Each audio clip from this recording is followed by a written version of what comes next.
Buenas noches, compañeros, profesora. A continuación vamos a hacer la entrevista con la psicóloga especialista en jurídica y forense, Ana Yamit Castellanos. Buenas noches. Muy buenas noches, Camilo, ¿cómo estás? Muy bien. Bueno, cuéntame, ¿para qué soy buena?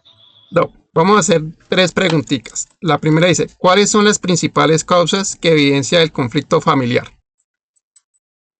Bueno, las principales causas que podemos evidenciar en un conflicto familiar sería, primero, pues obviamente está relacionado mucho con los problemas de comunicación dentro del hogar. Puede ser los problemas de comunicación emocional, factores externos. eh, de pronto, para decírtelo de una forma más clara, son los problemas de comunicación que puede haber entre la pareja. Eso influye mucho al conflicto familiar. Cuando no hay un diálogo claro, se generan males entendidos, suposiciones y discusiones. No expresar lo que se siente o hacerlo de forma agresiva también le implica a uno y empeora los conflictos. La falta de respeto. Recordemos que es primordial tener un muy buen respeto en el hogar y si no, pues obviamente esto nos va a generar conflicto. Los insultos, las críticas constantes, las actitudes deterioran la convivencia y aumentan la tensión en los miembros de la familia.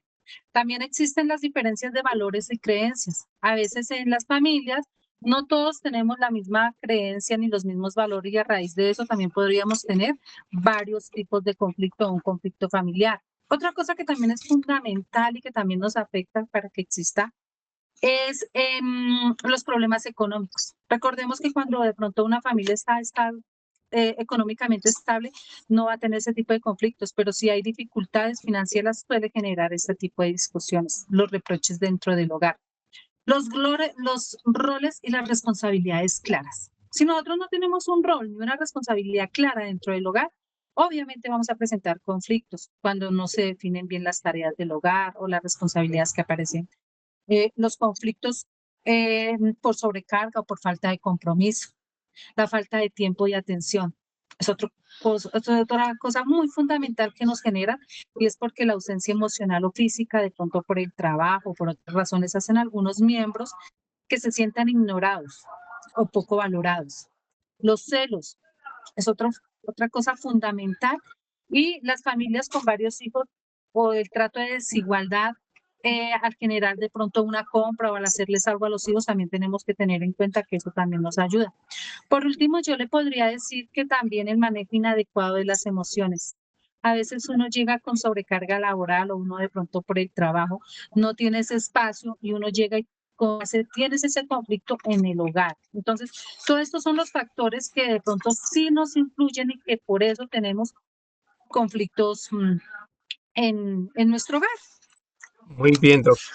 La siguiente pregunta, ¿cuáles son las principales estrategias que usa para la gestión del conflicto? Bueno, las principales estrategias que podemos utilizar es mejorar nuestro ámbito familiar, primero que todo, es buscar resolver nuestros problemas. Si nosotros nos apegamos y estamos hablando de todo este tipo de problemas que acabamos de decir en la primera pregunta, esto es lo que nosotros tenemos que mejorar. ¿Cuáles serían las primeras estrategias? Obviamente tener una comunicación asertiva que es algo fundamental para cualquier tipo de conflicto, ya sea que se genere de celos, bueno, si nosotros no tenemos esa comunicación asertiva, seguramente no vamos a tener una muy buena estrategia. Consiste en expresar cada uno, ¿qué es la comunicación asertiva? Que nosotros podamos expresar libremente lo que sentimos de manera clara, de manera honesta, respetuosa, sin agredir ni guardar silencio. Y asimismo, que nosotros no ofendamos a la otra persona. Si nosotros no lo hacemos, obviamente se nos va a dañar la estrategia. La escucha activa. Nosotros debemos tener muy presente que tenemos que implica atención real a la otra persona. Es brindarle ese espacio para que ella también pueda expresar lo que siente y decirnos las cosas desde su punto de vista. ¿Qué otra estrategia podemos utilizar? Una negociación. Nosotros en la pregunta anterior nos decíamos que a veces es la falta de tiempo o de roles y responsabilidades.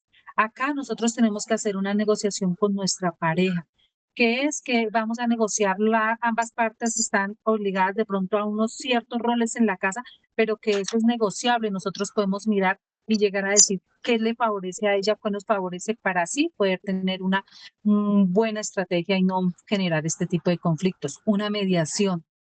¿Qué quiere decir? Que nosotros también tenemos que ser neutrales, porque a veces nosotros decimos, sí, yo quiero negociar, pero si mi pareja salió 5 minutos, entonces ya me entraron los celos, yo ya no fui capaz.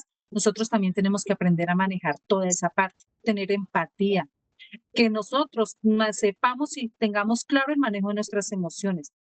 Y diría yo, en último, la búsqueda de soluciones es en conjunto.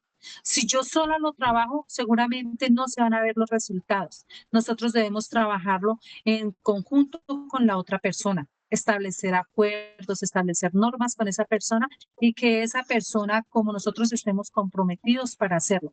Si nosotros lo manejamos de esa manera, seguramente vamos a tener un buen futuro y vamos a adquirir muy buenas estrategias para no presentar este tipo de conflictos. Doc, la última pregunta yo creo que encaja con lo que nos ha comentado. Dice, ¿cómo lograr el compromiso entre mejorar una alternativa de solución en beneficio mutuo sin comprometer sus propios valores y los de la organización? Bueno, diría yo que lograr un compromiso que beneficie sin afectar tus valores o los de la organización es posible si se maneja un conflicto de forma estratégica y consciente. Te explico cómo hacerlo. Tener claridad sobre tus valores. Nosotros tenemos que tener claro qué es lo que queremos antes de negociar y identificar los aspectos. No son negociables. Los principios éticos, las normas, las culturas, la cultura organizacional, esto evita ceder en lo importante.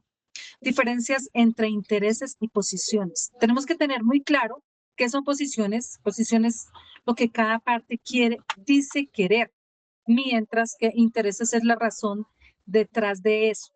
Nosotros decimos qué queremos, pero nosotros tenemos un interés en por qué lo queremos.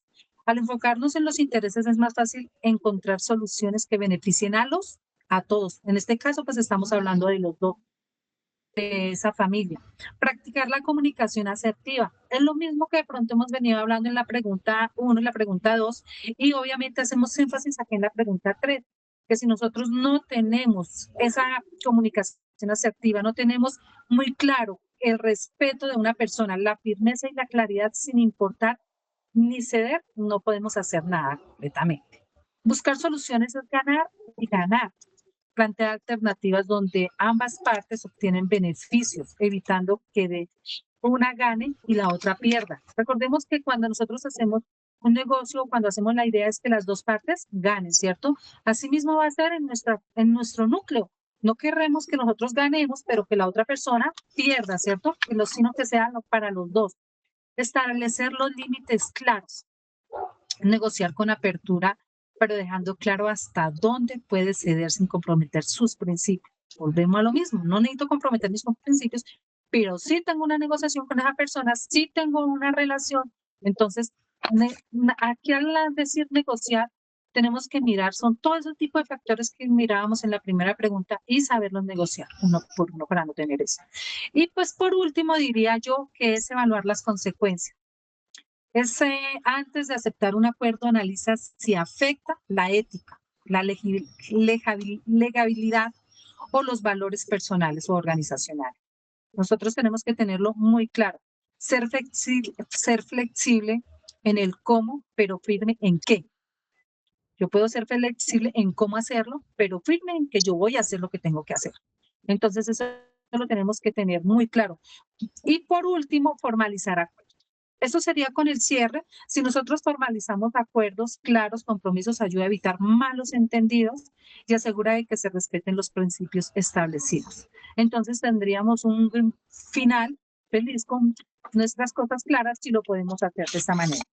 Cuéntame cómo te parece. Excelente, doctora Yasmín.